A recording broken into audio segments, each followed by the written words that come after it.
Hello everyone. एक बार फिर से आप सभी दोस्तों का इम्पैक्ट के इस ऑनलाइन प्लेटफॉर्म पर हार्दिक स्वागत करता हूं। दोस्तों, लास्ट क्लास अपनी हुई थी फंडामेंटल्स ऑफ एंटोमोलॉजी की। उस क्लास में अपन ने जनरल एंटोमोलॉजी क्या होती है, इसके अलावा आर्थ्रोपोडा क्या होता है, आर्थ्रोपोडा के क्या क्या करेक्टरिस्टिक होते हैं, इन सब के बारे में अपन ने बात की थी। तो उम्मीद करता हूँ वो क्लास आपको अच्छी लगी होगी। आज अपनी ये सेकेंड क्लास रहने वाली है फंडामेंटल्स ऑफ एंटोमोलॉजी की, बीएससी एग्रीकल्चर सेकेंड सेमेस्टर के लिए। और इस क्लास में अपन बात करने वाले हैं मेजर्स ऑफ डोमिनेंस की। यानी जो इंसेक्ट्स है या आर्थ्रोपोड्स है वो डोमिनेंट क्यों है भाई, उनकी प्रभावशीलता क्यों है, क्या क्या कारण है जिनके कारण वो ज़्यादा प्रभावी है या ज़्यादा उनकी संख्या पाई जाती है। तो इन सब चीज़ों के बारे में अपन इस क्लास में बात करने वाले हैं। तो बिना आपका टाइम वेस्ट किए क्लास को स्टार्ट करते हैं अपन।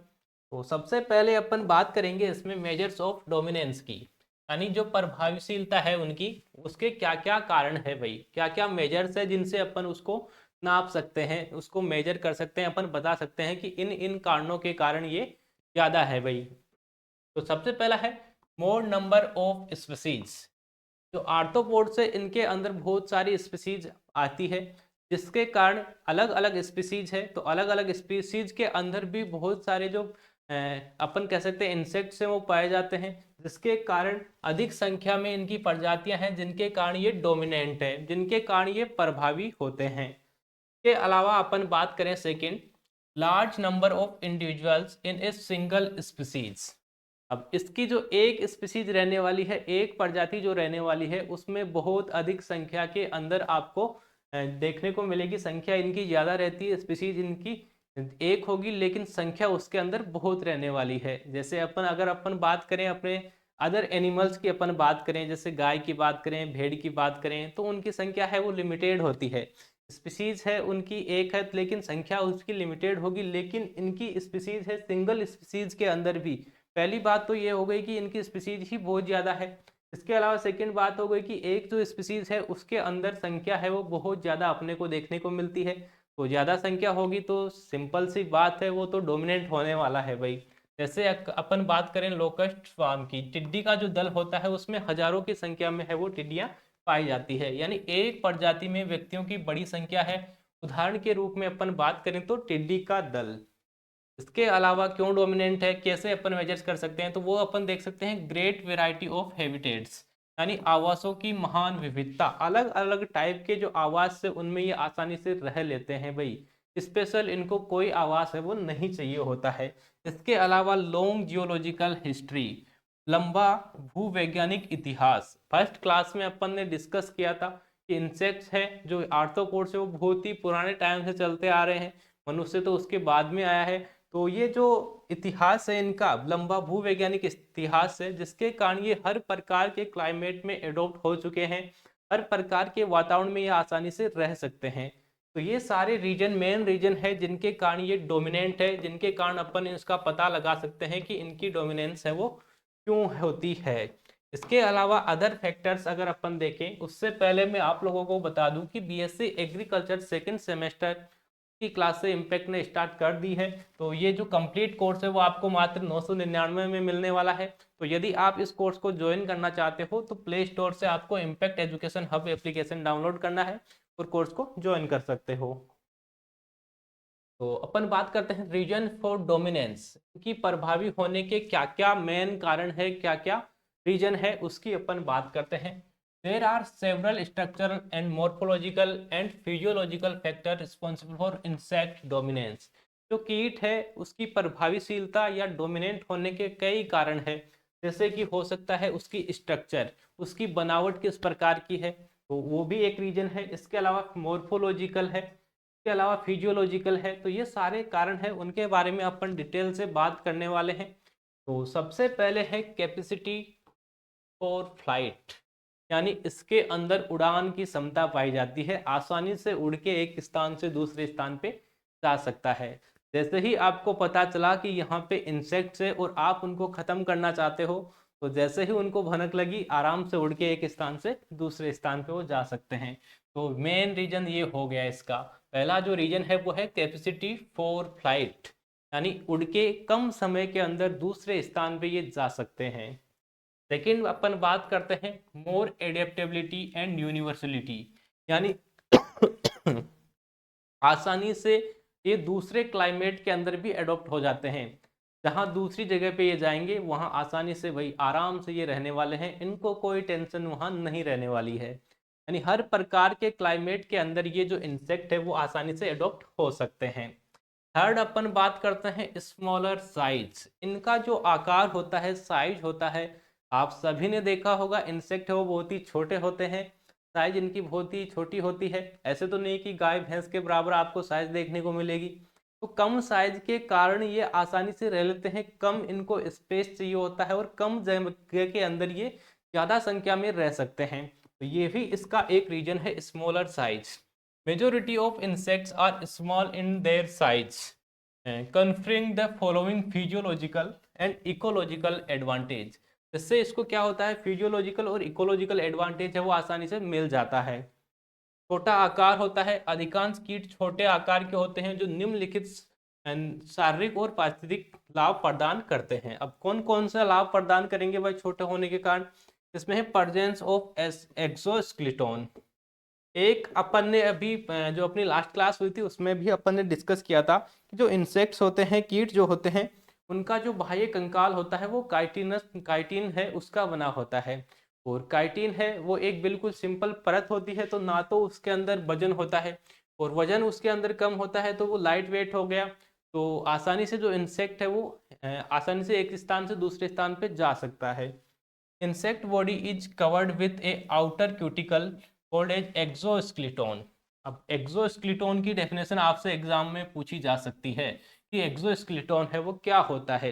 इंसेक्ट की जो बॉडी है, आउटर बॉडी जो कवर होता है, उसी को अपन क्या कहते हैं, एक्सोस्केलेटन कहते हैं। जो क्यूटिकल की परत होती है इंसेक्ट के शरीर पर, उसी को अपन क्या कहते हैं, एक्सोस्केलेटन कहते हैं।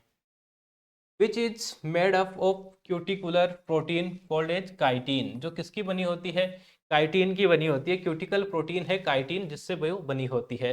This is light in weight and give strength, rigidity and flexibility to the insect body.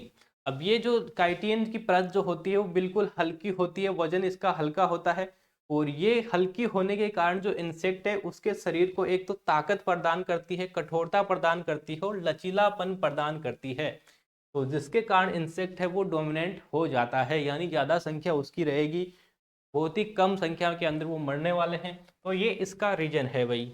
इसके अलावा अपन बात करें resistance to desiccation. Insects minimize the water loss from their body surface through prevention of water loss. Wax layer of epicuticle closable spiracle eggs cell conservation of water. अब अपन ने पढ़ा कि इसका जो शरीर होता है वो बाह्य जो कंकाल है, एक्सोस्केलेटन है, वो काइटिन की बनी होती है। और काइटिन की परत होने के कारण यदि आपका जो इंसेक्ट है उसने एक बार पानी पिया तो उसको बाद में बहुत ही कम पानी की आवश्यकता होगी, यानी इसमें पानी का जो लॉस है वो बहुत ही कम होता है, क्योंकि काइटिन की परत है तो इससे पानी का नुकसान है इसका बच जाता है। सुखाने के प्रति प्रतिरोध है। कीट अपने शरीर की सतह से पानी हानि को कम करते हैं, जिसके कारण भी ये लंबे टाइम तक है वो डोमिनेंट रह सकते हैं, या कम पानी की इनको आवश्यकता होगी, पानी अगर इनको नहीं मिलेगा तो भी ये आराम से जीवित रह लेंगे। तो ये भी इसका रीजन है डोमिनेंट होने का।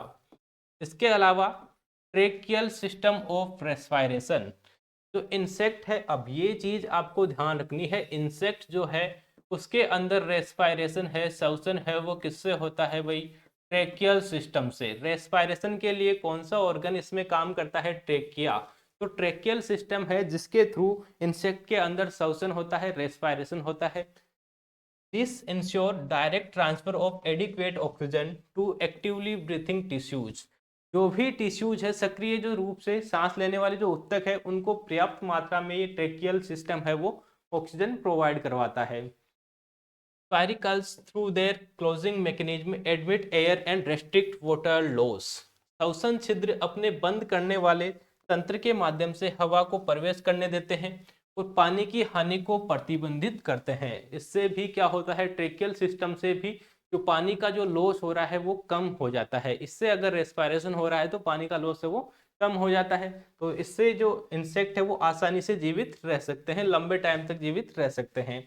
तो ये एक और रीजन हो गया इनका डोमिनेंट होने का, यानी प्रभावी होने का। तो ये मोटे मोटे रीजन है तो अपन इनकी बात कर रहे हैं। नेक्स्ट जो अपने पास में रीजन है वो है हायर रिप्रोडक्टिव पोटेंशियल।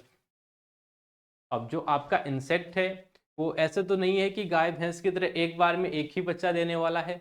एक बार के अंदर ये बहुत ज़्यादा संख्या के अंदर बच्चे देता है। तो ये भी इसका मेन रीजन अपन कह सकते हैं, एक बड़ा रीजन अपन कह सकते हैं इसकी डोमिनेंट होने का। फिर reproductive potential of insect is high. इसका जो रिप्रोडक्टिव पोटेंशियल है वो बहुत ही ज़्यादा होता है, प्रजनन क्षमता इनकी उच्च होती है। कम टाइम के अंदर बहुत ज़्यादा संख्या के अंदर ये बच्चे दे देते हैं, इससे भी ये डोमिनेंट है भाई। एग्जाम्पल की अगर मैं बात करूं तो एग लेइंग कैपेसिटी या फेकेंडिटी भी अपन इसको कह सकते हैं, या अंडे देने की क्षमता या उत्पन्नता of the queen termite is. अगर अपन बात करें टर्माइट की, दीमक की अगर अपन बात करें, जो क्वीन उसके अंदर होती है, तो वो एक बार के अंदर कितने अंडे देती है भाई? 6000 से 7000 eggs per day for 15 long years. और 15 सालों तक वो अंडे दे सकती है एक दिन के अंदर। अब देखो कितने अंडे यहाँ पे दे रही है भाई, 6000 to 7000 एग्स है वो पर डे वो दे रही है। और कितने टाइम तक अंडे दे सकती है? 15 सालों तक वो अंडे दे सकती है। तो कितने बच्चे वो पैदा कर देगी? बिल्कुल छोटे सी होती है टर्माइट, बिल्कुल दीमक आपने देखी होगी, बिल्कुल छोटी सी साइज की होती है। और कितनी बड़ी संख्या के अंदर ये एग्स देती है, तो कितने बच्चे वो कम टाइम के अंदर वो पैदा कर सकती है। तो ये भी इसका एक मोटा रीजन है डोमिनेंट होने का। के अलावा नेक्स्ट जो है वो है अपना शॉर्ट डेवलपमेंट पीरियड। अब इनका जो डेवलपमेंट पीरियड होता है वो भी बिल्कुल छोटा होता है। जैसे अपन कहें मनुष्य का, तो मनुष्य कई सालों बाद में, 15 साल बाद में या 18 साल बाद में जाके मेच्योर होता है। जबकि जो इंसेक्ट है वो बहुत ही कम टाइम के अंदर मेच्योर हो जाते हैं, कम समय लगता है इनको डेवलप होने में। एग्जाम्पल, कॉर्न एफिड प्रोड्यूस 16 नीम पर female which reach adulthood with in 16 days. 16 दिन के अंदर भाई मेच्योर कर रहा है। जो कॉर्न में एफिड लगता है, जो मक्का है उसके अंदर जो एफिड लगता है, वो 16 निम्फ है वो पैदा करता है पर फीमेल। एक फीमेल है वो 16 निम्फ है वो पैदा करती है। और ये जो निम्फ है वो कितने दिन में मेच्योर हो जाते हैं भाई? 16 दिन के अंदर मेच्योर हो जाते हैं, यानी बहुत ही कम टाइम के अंदर ये मेच्योर हो जाते हैं। तो इसका शॉर्ट डेवलपमेंट पीरियड है, जिसके कारण भी ये डोमिनेंट होते हैं। नेक्स्ट है अपने पास में presence of special type of reproduction. इनके अंदर स्पेशल टाइप का रिप्रोडक्शन है वो पाया जाता है। इसके अलावा अपन बात करें other than oviparity and viviparity, like polyembryony, parthenogenesis and paedogenesis. इसके अंदर क्या होता है? पॉली एम्ब्रियोनी या पार्थेनोजेनेसिस और पेडोजेनेसिस है वो पाया जाता है, यानी एक टाइम के अंदर बहुत ज़्यादा संख्या में ये एम्ब्रियो है वो बना सकते हैं। तो कम टाइम के अंदर अंडोत्पादित या जीवोत्पादित है वो इसके अंदर बहुत ही कम होता है। तो जिससे कम समय के अंदर ये बहुत ज़्यादा संख्या में बच्चे पैदा कर सकते हैं। तो ये भी इसका एक स्पेशल रीजन है, जिसके कारण इनकी संख्या है वो ज़्यादा बढ़ती जा रही है और ये डोमिनेंट होते जा रहे हैं। तो ये अपन ने बात की है इंसेक्ट जो है अपना वो क्यों डोमिनेंट है, कैसे अपन इसको मेजर कर सकते हैं। तो सारे फैक्टर्स है वो अपन ने देख लिए हैं। तो उम्मीद करता हूँ क्लास आपको अच्छी लगी होगी। तो मिलते हैं नेक्स्ट क्लास में, तब तक के लिए धन्यवाद।